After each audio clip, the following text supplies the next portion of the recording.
नमस्कार दोस्तों, मैं चार्टर्ड अकाउंटेंट शिवम गुप्ता आपके इस बजट स्पेशल वीडियो में स्वागत करता हूं। आज हम देखने वाले हैं कि क्या क्या एक्सपेक्टेशंस हैं इस बार के बजट 2025 से जो प्रेजेंट होने वाला है 1 फरवरी 2025 को via our honourable finance minister Nirmala Sitharaman ji. तो हम इस वीडियो को काफ़ी डिटेल में देखने वाले हैं और हम एक एक एक्सपेक्टेड चेंजेस को समझेंगे। जब भी बजट की बात आती है तो सबसे पहले हमारे दिमाग में आता है कि इस बार इनकम टैक्स का स्लैब कितना हो जाएगा, यानी कितने रुपए तक इनकम टैक्स नहीं लगेगा। अगर हम काफ़ी टाइम से देखें तो इसमें कुछ खास चेंजेस नहीं किए गए हैं। इस बार बहुत ज़रूरी है कि इसमें एक बड़ा अमाउंट रिलीफ के तौर पे दिया जाए टैक्स पेयर्स के लिए। आज की डेट में 7,75,000 रुपये तक कोई टैक्स नहीं लगता है अगर आप नई स्कीम को ऑप्ट करते हैं। इस स्नैप को बढ़ा के कम से कम 12 लाख तक करना चाहिए। तो जो मेरा एक्सपेक्टेशन है कि 12 लाख से लेके 12 लाख तक कोई टैक्स नहीं, 12 लाख से लेके 15 लाख तक 5%, 15 लाख से लेके 20 लाख रुपए तक 20% और 20 लाख रुपए से ऊपर आमदनी पे 30% टैक्स स्लैब होना चाहिए। इससे होगा ये कि आप जब लोगों की डिस्पोजेबल इनकम बढ़ा देंगे तो उनके पास खर्च करने को पैसे ज़्यादा होंगे।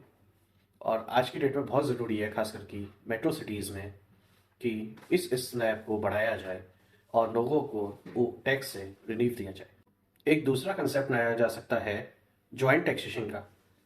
जॉइंट टैक्सेशन का मतलब होता है कि हस्बैंड और वाइफ दोनों की इनकम को जोड़ा जाए और उस पर एक सिंगल इनकम टैक्स रिटर्न दाखिल किया जाए। अगर इस तरह का कंसेप्ट लाया जाता है तो वो काफ़ी फायदेमंद रहेगा, खासकर कि ऐसी फैमिलीज़ के लिए जहाँ पर केवल एक स्पाउस या तो हस्बैंड या वाइफ वर्किंग है। इस तरह के कंसेप्ट में आप दोनों लोगों की इनकम यानी हस्बैंड और वाइफ दोनों की इनकम को जोड़कर एक सिंगल इनकम टैक्स रिटर्न दाखिल किया जाएगा। अगर ऐसा किया जाता है तो कम से कम 20 लाख रुपए तक कोई टैक्स नहीं होना चाहिए। 20 लाख से लेके 30 लाख रुपए तक 5%, 30 से लेके 50 तक 20% और 50 से ऊपर 30% टैक्स का रेट होना चाहिए। चलिए अब बात करते हैं कुछ चेंजेस जो जीएसटी में आने चाहिए। देखिए, इंडिया में दो तरह के टैक्सेस लगते हैं। एक डायरेक्ट टैक्स जिसे हम इनकम टैक्स कहते हैं, और एक इनडायरेक्ट टैक्स जिसमें जीएसटी का एक बहुत बड़ा हिस्सा आता है। तो सबसे ज़रूरी चीज़ आज की डेट में ये है कि जीएसटी के रेट को कम किया जाए। काफ़ी टाइम से जो आप इंडिया की ग्रोथ देखेंगे वो 6 से लेके 8% के बीच में ही रुक गई है। अभी पिछले कुछ दिनों में ये ग्रोथ रेट काफ़ी डाउन हुई है और सारी एजेंसीज ने भी अपनी एक्सपेक्टेड ग्रोथ रेट को डाउन किया है।